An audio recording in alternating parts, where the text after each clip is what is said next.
Yang terakhir ya Pak, bagaimana kita mendapatkan jodoh yang diridhoi oleh Allah. Baik, tentang jodoh, ini panjang sih ya. Kalau di seminar saya buat itu 3 sesi itu. Ya kan? Ini sedikit saja ya gambarannya. Tentang jodoh, gitu kan. Kita akan mendapatkan jodoh itu sesuai dengan vibrasi dan frekuensi kita. Makanya ada yang disebut dengan law of attraction. Vibrasi kita, frekuensi kita. Jodoh tuh kayak gitu. Kalau kita sudah jadi orang baik, maka jodoh yang datang itu pasti orang baik. Makanya kalau kita ingin dapat jodoh orang baik, ya udah buat lingkungan atau berada di lingkungan orang baik. Begitu saja. Karena dengan secara otomatis manusia ini akan berkelompok-kelompok. Kayak gitu saja.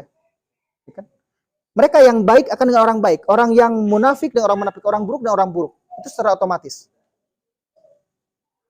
Ya, jadi pertama itu ya. Kita celupkan diri kita. Celupkan bahasanya. Kita posisikan diri kita dulu di tempat baik. Ya kan gitu. Ya, tempat baik. Itu yang pertama. Kemudian selanjutnya. Tunjukkan attraction kita. Frekuensi kita. Karena manusia itu punya frekuensi loh. Punya daya tarik. Mohon maaf sekali ya kan. Kan nggak kebetulan Kang Ajis harus bertemu dengan Ajas kan. Nah. Kan nggak kebetulan ya. Nah seperti itu. Jauh-jauh dari Jambi harus tahu dengan teras hijrah. Itu yang disebutnya attraction. Frekuensi akan begitu saja. Diawali dari mana? Mungkin Kang Ajis tahu ya. Mungkin yang lain nggak tahu. Ketika ada Ustadz Evi Effendi. Itu saya nggak tahu beliau siapa. Dan beliau nggak tahu saya siapa. Kita duduk, berdiri nggak janteng berdua pagi gigir-gigir. Nggak bertanya ya. Dengan siapa? Ustadz Ib. Kan gitu kan ya? Kayak gitu. Itu yang attraction itu. Nah, kan orang soleh mah, jeung orang soleh kan gini gitu ya. Ustadz Ib yang soleh gitu maksud saya kan gitu. Ngobrol-ngobrol, kan gitu. Akhirnya bisa di sini hari ini, malam ini. Buat kita vibrasi kita. Makanya hati-hati kalau punya teman gak baik, itu tadi. Itu 2 kemungkinan. Kita ke bawah dia atau dia ke bawah. Tinggal pak kuat-kuat pengaruh dirinya. Vibrasinya pak kuat-kuat. Kayak gitu. Makanya jangan, saya emang gak pilih-pilih teman. Gak boleh kayak gitu. Teman harus dipilih. Gitu kan? Teman harus dipilih. Kecuali kalau kita mampu ngajak dia ke jadi orang baik. Vibrasi kita keluarkan. Berpikiran baik, berpikiran positif, terus berbaik sangka kepada Allah, nanti Allah datangkan tuh. Itu jodoh loh. Jodoh tuh unik. Kan? Tiba-tiba Anda ikut kajian, patuker sendal dan sebagainya. Kadang gitu. Gitu kan? Tapi kan jeung ibu-ibu patuker, buah-buah kan dia punya anak perempuan. Tapi kan masih TK, ya udah tunggu aja gitu kan. Kan gitu. Ya sudah, mungkin dia punya sepupu yang masih akan ada seperti itu. Kayak gitu. Kan nggak sedikit ya. Yang ngapel, temennya nganter. Si perempuannya maunya ke yang nganter. Itu terjadi loh, sahabat Rasul seperti itu. Allah Akbar, lupa saya namanya. Mungkin ada yang tahu ya, sahabat Rasul kayak gitu. Salman Al-Faris. Nganter, tapi yang Abu Darda yang dipilih atau Salman Al-Faris yang dipilih itu? Abu Darda yang dipilih. Coba Kang, posisi lamun didinya. Sekarang mau lebih ke imah atau babaturan? Kan gelut. Kan gitu. Nah, ya. Makanya saya jarang diizinkan sekarang sama istri ikut nanyaan. Tahu nanyaan? Begitu. Kadang orang tua sudah senang duluan. Alhamdulillah. Punten Bu, saya nganter teman saya. Gitu. Ya. Sekarang jarang diizin sama istri itu untuk nanyaan gitu. Seperti itu. Karena sok itu Pak Hili. Yang bingung saya kan, saya sok bingung nolak gitu kan. Nah gitu kan. Nah, ya seperti itu.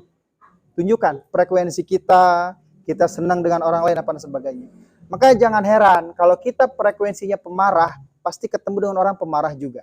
Kalau frekuensinya kita nggak baik, ketemu dengan orang nggak baik juga. Itu berpengaruh. Pikiran kita berpengaruh. Itu mendatangkan orang. Maka jangan heran, kok ruang lingkup saya orang-orangnya kayak gini. Itu pikiran kita seperti itu. Coba saja ngobrol dengan orang yang ngumpul di sini, kan saya punya frekuensi yang sama. Judulnya apa? Hijrah. Nah itu berpengaruh sekali. Makanya perempuan-perempuan itu banyak yang terlena dengan pemikiran-pemikiran buruk. Saya takut suami saya begini, maka kejadian kan. Itu dari pemikirannya. Seperti itu. Maka hati-hati dengan pemikiran kita, itu attraction ya. Pembahasannya cukup panjang tentang attraction. Nah, itu disebut law of attraction. Itu kita ada yang disebut dengan pancaran diri kita. Itu berpengaruh. Menarik orang-orang yang akan siapa datang ke dalam kehidupan kita. Nah, itu jodoh. Kemudian, yang terakhir, maksimalkan di ikhtiar. Maksimalkan di ikhtiar. Nah ini, saya langsung ke poin tutup akhirnya saja. Pertama, jika ingin jodoh dan merasa sudah ingin berjodoh. Sekarang kan usia berapa tahun? 20 tahun ya minimal ya. 22 tahun untuk laki-laki. Ya, baru kemarin saya mengurusi sidang. Anak-anak perempuan, perempuannya 19 tahun, laki-lakinya 20 tahun. Di sidang gitu kan, tanya sama ini. Memang siap nanti begini? Siap. Ya ulah gitu kan, nyebutnya bakal siap ya kan. Di sidang gitu.